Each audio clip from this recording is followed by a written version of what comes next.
நான் வேலூர் சிறையில் இருக்கும்போது டாஸ்மார்க் பணியாளர்கள் மதுக்கடை ஊழியர்கள் வந்து ஊதிய உயர்வுக்காக போராடிட்டு என்னோட சிறைப்படுத்தப்பட்டிருந்தாங்க. அப்போ அவங்க அந்த தம்பிகள் எல்லாமே படித்தவர்கள் தான், எம்எஸ்சி எம்காம் எம்ஏ அப்படி படித்தவங்க. அரசு பணிங்கிறதுனால அதில் போய் சேர்ந்துட்டாங்க. இப்போ அவங்க என்ன சொன்னாங்கன்னா, அண்ணே இது ரொம்ப கொடுமையாக இருக்குண்ணே, நாங்கள் அந்த கடையில் வேலை செய்யும்போது சீருடையோடு நம்ம பிள்ளைகள் ஆண்களும் சரி, ஆண் பிள்ளைகளும் சரி, பெண் பிள்ளைகளும் சரி வந்து மது கேட்கறதும் போது, ஏப்பா இப்படி பண்ணுறீங்கன்னா, உங்கள் காசுலேயே குடிக்கிறோம், இஷ்டம் இருந்தால் கொடுங்கல்ல, வேறு கடையில் போய் வாங்கிக்கிறோன்னு சொல்லிட்டு போயிடுறாங்கன்னேன்ற. வேறு வழி இல்லாமல் நாங்களும் வந்து அது விற்க வேண்டியது வருதுண்ணே, அதனால் இதை எப்படியாவது தடுத்து நிறுத்தி மூடணும்னே அப்படின்னு. சரி, இப்போ நீங்கள்லாம் வேலைக்கு என்னப்பா செய்வீங்க, நீங்கள் இதை நம்பி வந்துட்டீங்களே அப்படின்னு.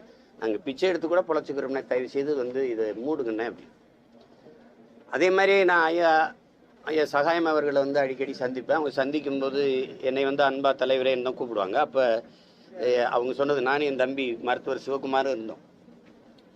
அந்த டாஸ்மார்க்கு அந்த கடைகளுக்கு ஐயா வந்து பொறுப்பாக போட்டிருக்கும் போது அதை ஒரு கடையில் குறிப்பிட்ட ஒரு கடையில் வந்து வியாபாரம் சுத்தமாக குறைஞ்சிடுச்சு. அதை மேற்பார்வையிடுறதுக்கு சூப்பர்வைஸ் பண்ணுறதுக்கு போன போது அங்கே வந்து ஊழியர்கள் வந்து, ஐயா ஒரு 2 மாதம் கொஞ்சம் குறைஞ்சிருச்சியா, இன்னும் ஒரு வாரத்துக்குள்ள சரியாயிருமையா, இந்த எல்லாம் சரியாக அதை ஈடுகட்டிடுவோமையான்னு சொல்கிறாங்க. அப்போ ஐயா கேட்குறாங்க, அது எப்படி ஈடுகட்டுவீங்கன்னு. இல்லை, அடுத்த வாரத்தில் கல்லூரி திறக்கிறாங்க, அதனால அதிலிருந்து நாங்கள் அது சரியாயிரும் அப்படின்னு. இப்போ இந்த அளவுக்கு போய்கிட்டு இருக்கு. இப்போ நீங்கள் சாதனை இவங்க சொல்லும்போது, ஒரு தலைவன் வந்தால்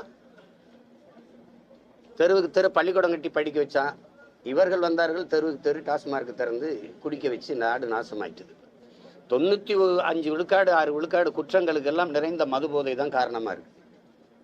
அப்போ இதை இன்னைக்கு அரசே வந்து மது வருவாயில் தான் நடக்குது. 45,000 கோடியை 50,000 கோடியை அடுத்த ஆண்டு உயர்த்துவோன்ட்டு நிதிநிலை அறிக்கையை படிக்கும்போது நம்முடைய அமைச்சர்கள் பேசுறதை நம்ம பார்க்கணும்.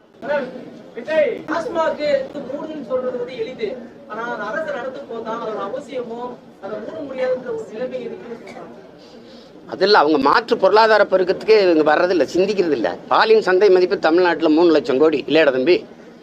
அதுக்கு வரணும்ல. நீங்கள் நாட்டினுடைய பிரதமர், நான் பேசும்போது நீங்கள் எல்லாம் சிரிச்சாங்க. அது டைரி டேன்னு ஒரு இதில் வந்து பிரதமர் பேசுகிறாரு, யார் ஐயா மோடி.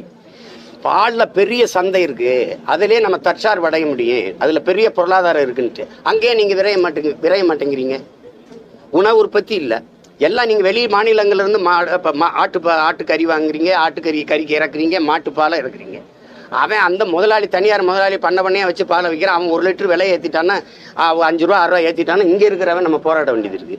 அப்போ மாற்று பொருளாதார பெருக்கத்துக்கு ஒரு அரசு விரையணும்ல, ஆட்சியாளர்கள் விரையணும்ல. நீங்கள் இதையே நம்பிட்டு அப்படின்னா நீங்கள் முதல் கையெழுத்து நாங்கள் மதுவை நிறுத்திடுவோம், உடனே மூடிடுவோம், மதுக்கடையில் மூடுவோம் அப்படின்னு சொன்னீங்கல்ல. அப்போ தெரிஞ்சு சொன்னீங்களா, தெரியாமல் சொன்னீங்களா?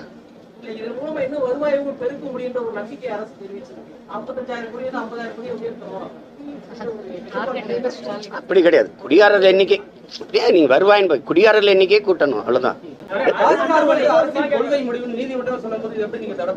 அரசின் கொள்கை முடிவு டாஸ்மார்க்க தலையிட முடியாது, குடிக்கிறதுல தலையிட முடியாது. பிள்ளைய படிக்கிறதுல நீட் தேர்வில் அரசின் கொள்கை முடிவு எடுத்து நீதிமன்றத்துக்கு வழக்க கொண்டு போகுது, நீட்ல இருந்து விளக்கலிங்கன்னு. இல்ல நீங்க எழுதணுங்குது, இது கொஞ்சம் இருங்க, இதுல தலையிட முடியாதுங்கிறதுல, மக்கள் குடிக்கிறதுல தலையிட முடியாது அரசின் கொள்கை முடிவு. பிள்ளைகள் படிக்கிறதுல தலையிடுது, அது எப்படி பார்க்க சொல்றீங்க? பொதுவாகவே அரசியலில் தாலிக்கு தங்கம் கொடுக்குறாங்க, பெண்களுக்கு தாலிக்கு தங்கம் கொடுக்குறாங்க, அரைப்பவன் தாலி. அது இன்னும் வேதனையானது, அரைப்பவன் தாலி வாங்கி கூட கட்ட முடியாதவனுக்கு வந்து எதுக்கு மனைவின்னு ஒரு கேள்வியும் எழுது. இப்போ குடிக்க வச்சு பல லட்சக்கணக்கான பெண்களின் தாலி அறுக்கிறதும் சாதனைன்னு தான் பேசணும். அப்போ அதுவும் ஒரு சாதனை தானே. குண்டு போட்டு மக்களை கொலை செய்வது தான் படுகொலை என்பதில்லை, குடிக்க வச்சு கொலை செய்கிறதும் அது ஒரு இனப்படுகொலை தான்.